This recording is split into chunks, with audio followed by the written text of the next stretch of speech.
रामभक्तांसाठी अतिशय श्रद्धेचं असलेलं हे राम मंदिराची उभारणी, ज्याची पाहणी राज्याचे मुख्यमंत्री आणि उपमुख्यमंत्री यांनी काही वेळापूर्वीच केलेली आहे। प्रभू श्रीरामाचं रामलल्लाचं दर्शन सुद्धा या दोघांनी घेतलेलं आहे आणि एक प्रकारे अयोध्येच्या या रस्त्यांवरून, अयोध्या नगरीमधून एकनाथ शिंदेंच्या शिवसेनेनं प्रखर हिंदुत्वाची ही भूमिका घेतलेली आहे। एक प्रकारे रणशिंग फुंकलेला आहे आणि त्यामुळे महाराष्ट्राच्या राजकारणामध्ये या सगळ्याचे राजकीय पडसाद पुढच्या काळामध्ये उमटताना दिसतील आणि भविष्यामध्ये आक्रमक हिंदुत्वाची जी भूमिका आहे ती अधिक जोरकसपणे शिवसेना मांडताना दिसेल।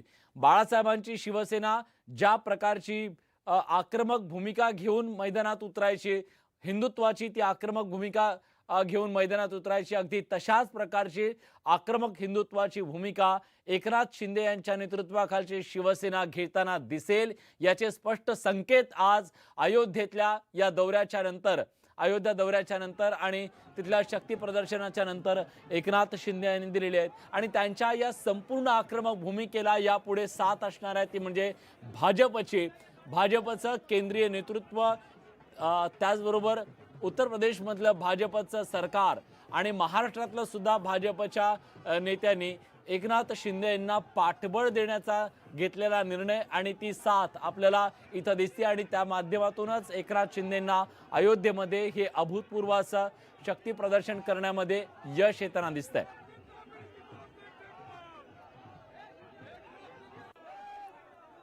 जय श्रीरामच्या नाऱ्याने संपूर्ण अयोध्या नगरी ही दुमदुमून गेलेली आहे आणि त्याचबरोबर आपण बघितलं की जागोजागी गल्लोगल्ली चौकामध्ये प्रचंड अशी बॅनरबाजी करण्यात आलेली आहे। फुलांनी सजवण्यात आलेल्या इमारतींना वेगवेगळ्या ठिकाणी जय श्रीरामचा जयघोष तर आपल्याला दिसतोयच, पण त्याचबरोबर संपूर्ण अयोध्या नगरीमध्ये एक भगव्या पताका आणि भगव्या झेंड्यांनी हे संपूर्ण भगवमय वातावरण करण्याचा प्रयत्न केलेला आहे।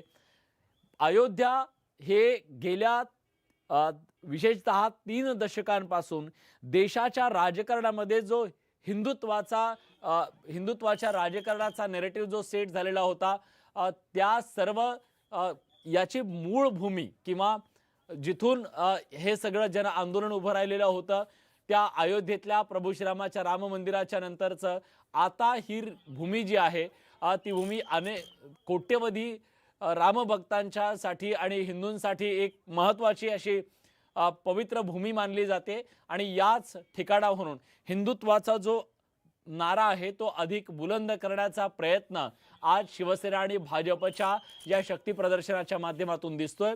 या शक्ती प्रदर्शनासाठी राज्याच्या कानाकोपऱ्यातून शिवसैनिकांनी अयोध्येमध्ये हजेरी लावलेली आहे। त्याचबरोबर आमदार आणि खासदार यांनी सुद्धा उपस्थिती लावत एक प्रकारे कुठेही शक्ती प्रदर्शनात कसर राहणार नाही याची काळजी घेतलेली आहे। गेल्या अनेक दिवसांपासून खरं तर याची पूर्व तयारी करण्यात आलेली होती। काही प्रमुख नेत्यांवरती या तयारीची जबाबदारी सोपवण्यात आलेली होती आणि आज अखेर राज्याचे मुख्यमंत्री एकनाथ शिंदे हे जेव्हा अयोध्येत पोहोचले त्या क्षणापासून गार्ड ऑफ ऑनर पासून जे शक्ती प्रदर्शन शिवसेनेनं केलेलं आहे त्याला भाजपची जी साथ मिळालेली आहे ते पाहता हा दौरा अतिशय यशस्वी होताना आपल्याला दिसतोय।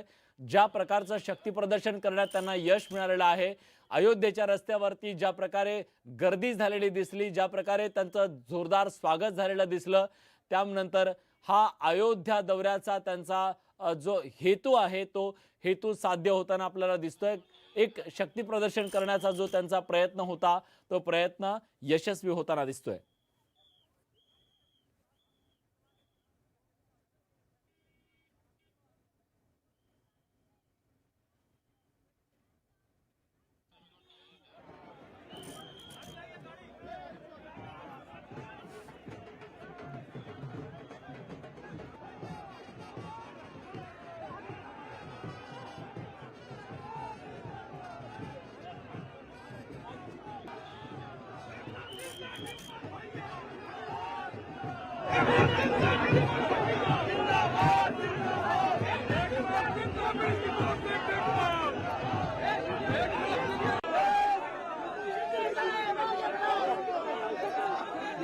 मुख्यमंत्री आणि उपमुख्यमंत्री फडणवीस यांच्या या अयोध्या दौऱ्याच्या माध्यमातून आज ज्या प्रकारे शक्ती प्रदर्शन करण्यात आलेलं आहे आणि यानंतर सुद्धा विविध धार्मिक कार्यक्रमांना हजेरी लावून तिथल्या साधू महंतांचा आशीर्वाद घेत आपली हिंदुत्वाची जी अधिक जी भूमिका आहे ती प्रखर करण्याचा प्रयत्न आजच्या या अयोध्या दौऱ्याच्या माध्यमातून होतोय।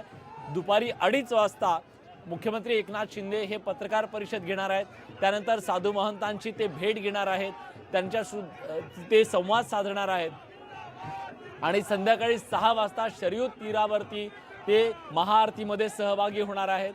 ज्या शरयू नदीला हिंदू धर्मियांच्या धार्मिकतेच्या दृष्टीने अतिशय मोठं असं महत्त्व आहे, त्या शरयूची महाआरती राज्याचे मुख्यमंत्री आणि उपमुख्यमंत्री यांच्या हस्ते आज संध्याकाळी केली जाणार आहे आणि त्यानंतर रात्री 9 वाजता उत्तर प्रदेशचे मुख्यमंत्री योगी आदित्यनाथ यांची मुख्यमंत्री एकनाथ शिंदे हे भेट घेणार आहेत। त्यामुळे आजचा संपूर्ण दिवस हा अयोध्येमधला अतिशय महत्त्वाचा ठरणार आहे। महाराष्ट्राच्या राजकीय पटलावरती आजच्या या दिवसाचे निश्चितपणे काही परिणाम जाणवत राहणार आहेत आणि त्याचे पडसाद सुद्धा उमटत राहणार आहेत। राजकीय क्रिया प्रतिक्रिया आणि त्याचबरोबर शिवसेनेमध्ये ज्या प्रकारचे बदल झालेले आहेत, शिवसेनेमध्ये 2 गट पडलेले आपल्याला दिसले आणि त्यानंतर हिंदुत्वाची अधिक प्रखर झालेली ही लढाई सुद्धा आपण अयोध्येच्या या रस्त्यावरती पाहतोय। अजित पांढरे आपले प्रतिनिधी आता आपल्यासोबत आहेत। अजित, आता काय सध्या तिकडे सुरू आहे आणि पुढचा कार्यक्रम काय? विलास, आता मुख्यमंत्री उपमुख्यमंत्री त्यानंतर सर्व आमदार खासदार मंत्री ते सर्वजण जे आहेत ते हनुमानगडी म्हणजे हनुमानाच्या दर्शनाकरता पोहोचलेले आहेत।